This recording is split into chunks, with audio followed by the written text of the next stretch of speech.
Здравейте, приятели! Аз съм Айхан Инфая.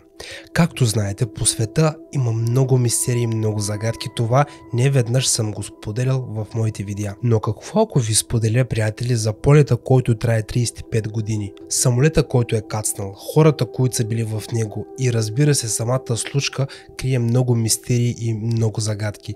А какви са те, ще разберете в това видео. Сигурен съм, че този видеоклип ще ви хареса, приятели. Ако и вие сте на подобно мнение в края на видеоклипа, бих се радвал за един лайк, един коментар и абониране с камбанка, тъй като знаете, така получавате известие, когато кача нов видеоклип, а те не са никак малко. Желая ви приятно гледане, приятели. Този самолет е изчезнал от всички радари, но 35 години по-късно е кацнал, а това, което открили вътре, ужасило дори най-смелите. В какъв свят се озовало момчето от Перм? Какво е разказал за бъдещето човекът, който е посетил 2309 година? Днес ви очаква голяма подборка от истории за хора, които са пътували във времето. Настанете се удобно, тъй като ще бъде много интересно.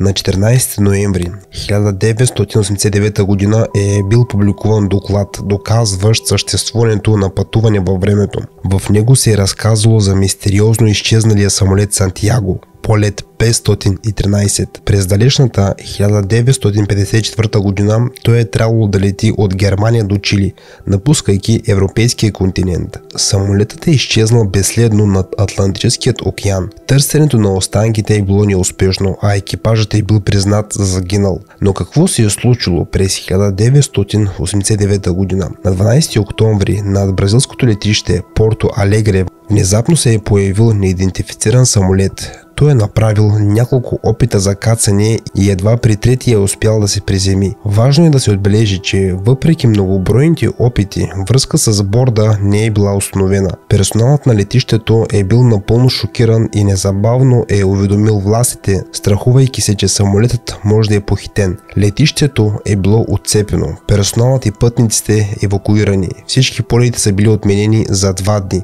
а пилотите били информирани, че Порто Алегре няма да приема повече самолети. Пристигнали полицаи, спецслужби и няколко стотин войници. Пълната тишина от самолета е принудила властите да се опитат да го щурмуват. Въоръжените отряди го обградили и доближили трапа.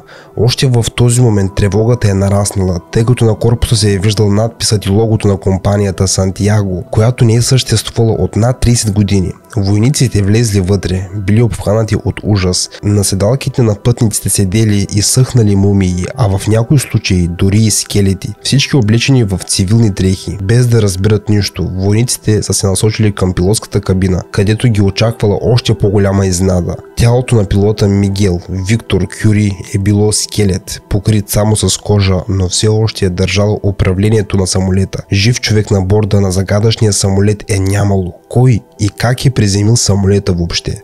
Откъде са дошли и къде са били през цялото това време? Официално властите в Бразилия са признали, че самолетът бил отвлечен през 1954 година, а всички пътници са държани като заложници. По неизвестна причина, десетилетия по-късно, този самолет е бил демонстриран на света, но от кого точно? Така и не е било установено. Повечето свидетели приемат този инцидент като сериозно доказателство за съществуването на времеви портали. Докторът по физика Его Отело е заявил следното.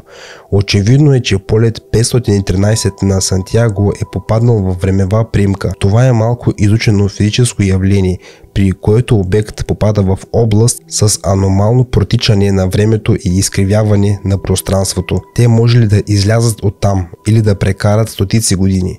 Никой не знае колко продължава такава времева примка. Професорът по физика Родриго де Хея твърди, че случилото се в Порто Алегре доказва не само съществуването на пространствено-времеви портали, но и феномена известен като памет на времето. Излизайки от подобен портал, обектът се оказва във властта на енергийното поле. Това позволило на самолета безопасно да долети до летището и да кацне.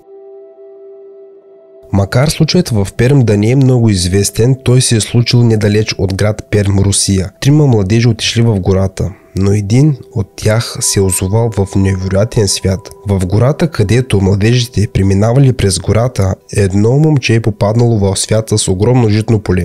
на което височината на растенията била колкото неговият ръст. По средата на полето е стояло едно огромно дърво. Объркан и оплашен младежът се лутал известно време, докато не се е отчаял и е легнал на земята да плаче. Изведнъж бил повикан от много висок човек, който му е казал нещо. Когато момчето е последвало гласът и се е върнало обратно, се е оказало, че са минали дни, а военните части вече го търсили. Момчето разказало загадъчната си история на членовете на Пермската комисия по аномални явления, но те не са му повярвали. През 1933 година Бернард Хатън и Йоахим Бранд са се върнали от Хамбург, ужасени и разказали как едва избягали от сигурна смърт. Според тях небето над града изведнъж е било изпълнено с военни самолети, които пускали стотици бомби. Йоахим е успял дори да заснеме пожара и разрушенията. Когато са решили да погледнат целият материал, той вече е бил изтрит по необясними причини.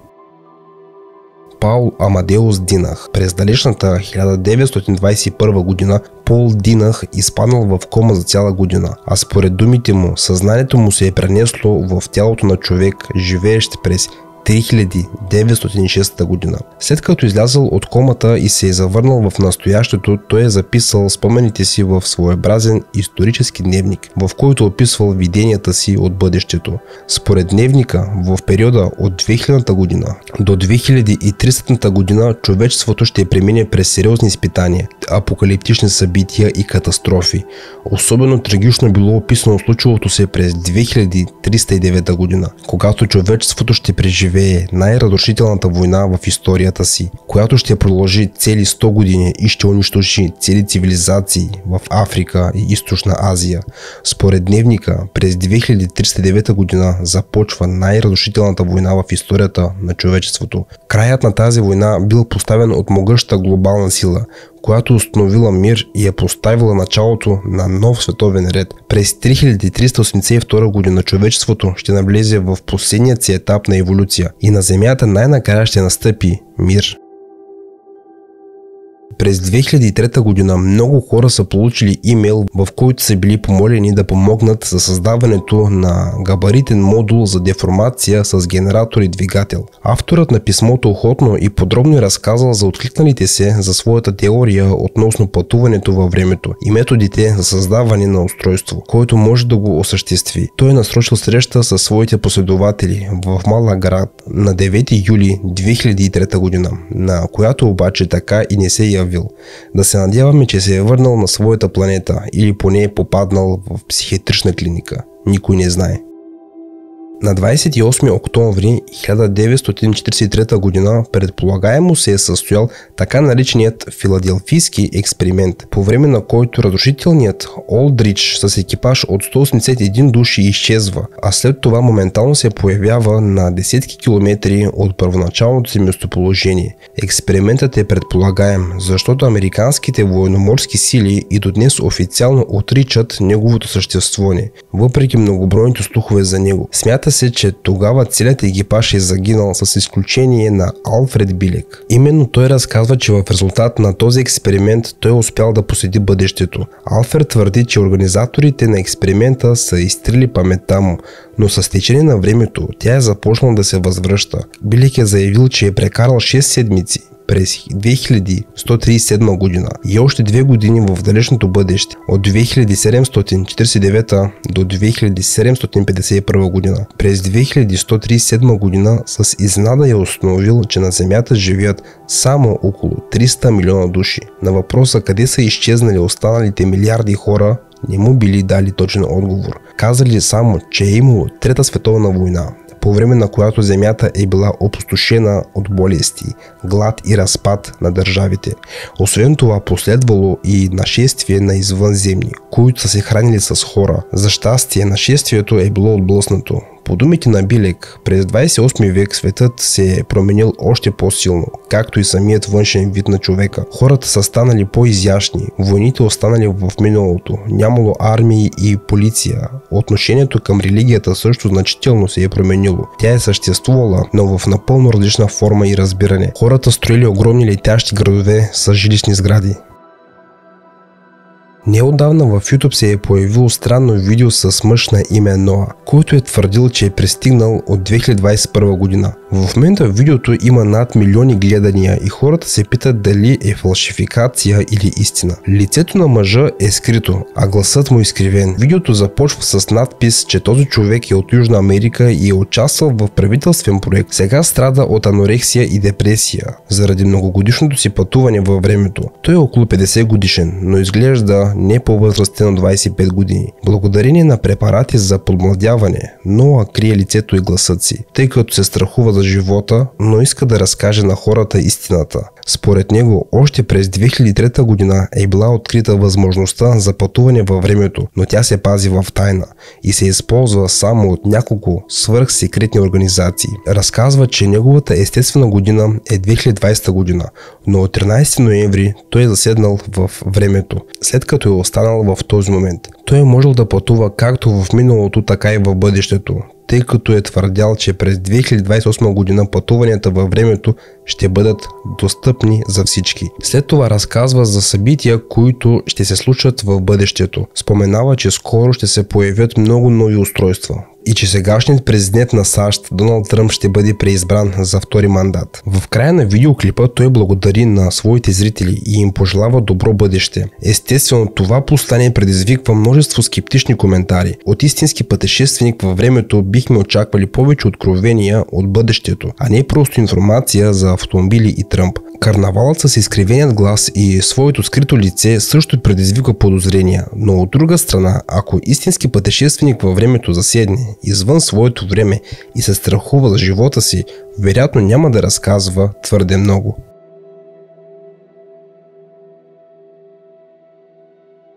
Пътуването във времето е една от най-старите теми за писателите. Повечето хора считат, че пътуването във времето са невъзможни, но когато се появят хора като Мелвин Уилсън, започва да възникват някои съмнения. За период от 10 години Мелвин Уилсън успява 4 пъти да спечели огромни суми пари. Самият той казва, че просто има невероятен късмет. Просто се намирам на точното място в точното време, е твърдял той. Американският гражданин Мелвин Уилсън, живеещ в Вирджиния през последните десетилетия, 4 пъти е печелил големи суми от лотарията. През 2004 година той получава първите си $25 000, а година по-късно успява да спечели 2 пъти по $1 милион. Последният път, когато късметът се усмихва на Мелвин Уилсън, е през 2013 година, когато печели още $500 000. Той твърди, че просто се е оказал на правилното място и в точният момент. Въпреки това, хората вече не вярват на думите му. Също така звучи абсурдно. Звучи по-убедително, отколкото обяснението, че просто е преследван от късмет. В момента на Уилсън е забранен достъпът до множество казина и игрални заведения. Всъщност, само за няколко години той почти ги е довел до фалит. Някои лотарии и игрални зали в САЩ имат доброволческа организация, занимаваща се с търсенето на пътешественици във времето. Според тях гостите от бъдещето идват както с научна цел, така и за търговски цели. Един от ловците на пътешественици във времето твърди, че отдавна е наблюдавал Уилсън и вече са събирали доказателства, че той действително пътува във времето. Вероятно той е нелегален пътешественик във времето, дошъл в нашето време, за да си почине и да спечели пари. Ще ги вложи в банката, след което би ги върнал в бъдещето като богаташ. Може би. Всичко следва сюжета на филма Завръщане в бъдещето. Изследователят, който следи Уилсън, случайно открива парче хартия с цитат, изпаднало от книгата на пътешественика. Не подминавайте, записвайте информация, котировки на акции и резултати от печеливши лотарийни билети. Това ще ви помогне да оцелеете в суровите условия на миналите векове. Ако по някаква причина завръщането ви се забави, същевременно помнете, че върху всяка печалба от лотарията може да претендира и друг пътешественик във времето. Опитвайте се да не влизате в конфликти с вашите съвременници заради това. Бъдете внимателни. Честите печалби могат да привлекат интереса на службите със сигурност и медиите. Но Уилсън игнорирал последния съвет. Американските спецслужби вече са заинтересували от личността му. В САЩ дори съществува специален отдел, занимаващ се с подобни нестандартни случаи. И макар в момента да не могат да докажат, че един или друг човек действително е пътешественик във времето, би било безотговорно да пренебрегват фактите. Картината, наречена Мистер Сон и посещението на Спрингфилд, рисувана от италианският художник Умберто Романо, на която е изобразена срещата между английските заселници и кореното американско население в Масачузетс през 17 век, може да се окаже доказателство за пътуване във времето. Уилям Пинчук, успешен търговец на кожи и считан за основател на Спрингфилд, е изобразен на картината в обкръжението на корените американци. Сред хаотичната сцена се откроява един необичаен предмет за онова време. Калоритен индианец с пера в косата, седящ на преден план в кано. Втренчено гледа малък черен правоъгълник, който много напомня на съвременен смартфон. Картината е рисувана през 1937 година. Събитията на картината са се случили близо 400 години преди появата на смартфоните, а самата творба е създадена почти 7 десетилетия преди изобретяването на iPhone. Художникът е починал през 1982 година. Не е направил конкретен коментар за интригуващият предмет. Да, тази вещ действително напомня смартфон. Има прилика дори в начина, по който е държан и вниманието, с който се разглежда, заявява доктор Маргарет Брячак от университета в Пенсилвания. Някои хора смятат, че картината е доказателство за пътуване в миналото, докато историкът Даниел Браун счита, че загадъчният предмет вероятно е обикновено огледало от бъдещето. Мистериозните събития започнали да се случват с телефона на Анатолий Гришин преди около месец на рождения му ден. От неизвестен номер пристигнало съобщение, съставено от иероглифи, с дата 1 януари 2040 година. От тогава на всеки няколко дни неизвестният подател е изпращал на жителя на Южен Урал съобщения от бъдещето, които той не е успявал да разшифрова. Когато момчето получило първият си СМС, не му е обърнало внимание. Съобщението е било изтрито и забравено. Можело е някой просто да се пошегува с него или да го оплаши с измислен код и променена дата. Но след като е получил второ, трето и четвърто съобщение от далечната 2040 година, Анатолий е започнал да се замисля дали не го предупреждават от бъдещето за нещо важно. Той е запазил всяко съобщение и се е опитал да ги разчете с помощта на компютър. Успял да разпознае само отделни символи, приличащи на латински букви, но общият смисъл му е обягвал. Тогава той е решил за всеки случай да се обърне към своя мобилен оператор. Обадих се на оператора и попитах откъде идват тези СМС-и. Помислих си, че може би това е някаква шега, но се е оказало, че тези съобщения не се появяват в базата данни. Сякаш изобщо не съм ги получавал. Предложили са му да смене телефона му. След това дълго време не е получавал никакви СМС-и, но след месец отново му е дошло съобщение.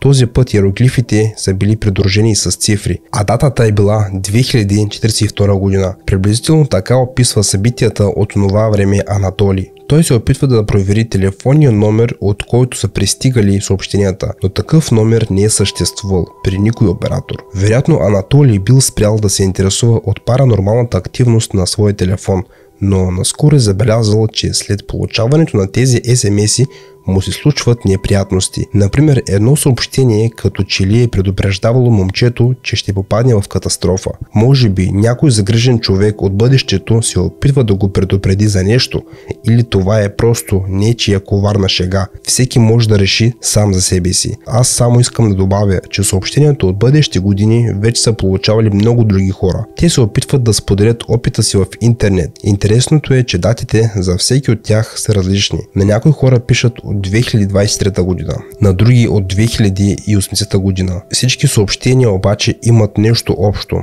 Написани са на непознат и неразбираем език. Скептиците от своя страна обръщат внимание на това, че и самите получатели на тайнствените съобщения имат нещо общо помежду си. Всички те използват телефони на една и съща компания и дори когато сменят устройството, продължават да избират моделите именно на тази фирма. Може би това означава, че посланията от бъдещето всъщност са просто обикновена измама. Кой знае? Споделете долу в коментарите. За мен ще е интересно да чуя и да прочита какво е вашето мнение.